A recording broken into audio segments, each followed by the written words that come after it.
Welcome to my YouTube channel. మళ్ళీ పంజా విసురుతున్న corona, అందరూ మాస్కులు ధరించాలని సూచన, ఫ్లిట్గా నామకరణం. అదేంటో ఒకసారి ఈ వీడియోలో చూసేద్దాం. మళ్ళీ జడలు విప్పుతున్న కరోనా, మళ్ళీ మాస్కులు ధరించాలని సూచించిన ఆరోగ్య మంత్రిత్వ శాఖ. గత కొన్ని నెలలుగా కోవిడ్ శాంతించింది, తాజాగా మరోసారి విజృంభిస్తుంది. రోజు రోజుకు కేసులు పెరుగుతున్నాయి. ఇటీవలే వ్యర్థ నీటిలో కోవిడ్ ఆనవాళ్లను గుర్తించారు. ఈ విషయాన్ని centre for disease control and prevention CDC నివేదిక వెల్లడించింది. దీనికి ఫ్లిట్గా నామకరణం చేశారు. అమెరికా, సింగపూర్ సహా అనేక దేశాల్లో ఈ కొత్త వేరియంట్ కేసులు వేగంగా పెరుగుతున్నాయి. అయితే వేగంగా పెరుగుతున్న ఇన్ఫెక్షన్ కారణంగా సింగపూర్ ఆరోగ్య మంత్రిత్వ శాఖ ప్రజలందరూ తప్పనిసరిగా మాస్కులు ధరించాలని మరోసారి విజ్ఞప్తి చేసింది. సిడిసి నివేదిక ప్రకారం ఏప్రిల్ 14 నుంచి 27 వరకు అమెరికాలో దాదాపు 25% కేసులు KP2 సబ్ వేరియంట్ కారణంగా వచ్చాయని పేర్కొంది. ప్రపంచవ్యాప్తంగా కరోనా JN1, KP1, KP2 ఉప వేరియంట్లు విస్తరిస్తున్నట్లు నివేదిక పేర్కొంది. ప్రస్తుతం సింగపూర్లో 2 కంటే ఎక్కువ కేసులు KP1, KP2 వేరియంట్ కేసులే ఉన్నాయి. ఈ వేరియంట్ ఒమిక్రాన్ను పోలి ఉంటుంది, వేగంగా సోకుతుందని పరిశోధకులు పేర్కొన్నారు.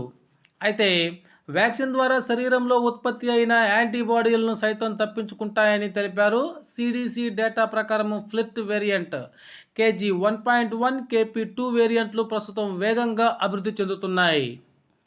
2 వారాల వ్యవధిలోనే ఈ వైవిధ్యం కారణంగా సంక్రమణ కేసుల్లో చాలా వేగంగా పెరుగుదల ఉందని గుర్తించారు. అమెరికాలోని Yale school of public health dean Megan L మాట్లాడుతూ, ఫ్లిట్లో కొన్ని ఆందోళనకరమైనటువంటి లక్షణాలు కనిపించాయని ఒక నివేదికలో అయితే వాళ్ళు పేర్కొనడం జరిగింది. స్పైక్ ప్రోటీన్లో మార్పులు ఉన్నాయని, ఇవి సులభంగా మానవ శరీరంలోకి ప్రవేశించి ఇన్ఫెక్షన్కు కారణమవుతాయి. మీడియా నివేదికల ప్రకారం సింగపూర్లో కోవిడ్ కొత్త వేవ్ కనిపిస్తుంది. మే 5 నుంచి 11 వరకే 25,900 కంటే ఎక్కువగానే కేసులు రికార్డయ్యాయి. ఈ క్రమంలో ఆరోగ్య శాఖ మంత్రి ఓంగ్ ఏ కుంగ్ ప్రజలు మరోసారి మాస్కులు ధరించాలని విజ్ఞప్తి చేశారు. కోవిడ్ కొత్త దశ ప్రారంభంలో ఉన్నామని, కేసులు నిరంతరం భారీగా పెరుగుతున్నాయని, వచ్చే 2 నుంచి 4 వారాల్లో ఇది మరింత పెరిగే అవకాశం ఉందని ఆయన హెచ్చరించారు. ప్రమాదాన్ని దృష్టిలో పెట్టుకొని మరోసారి మాస్కులు ధరించడం అలవాటు చేసుకోవాలని, తద్వారా వైరస్ను తట్టుకోగలమని తెలియజేశారు. జూన్ నెలాఖరు వరకు ప్రతి ఒక్కరూ ప్రత్యేక జాగ్రత్తలు తీసుకోవటం కొనసాగించాల్సి ఉందన్నారు. కొత్త వేరియంట్ ఫ్లిట్ కేసులు భారత్లోనూ నమోదయ్యాయి.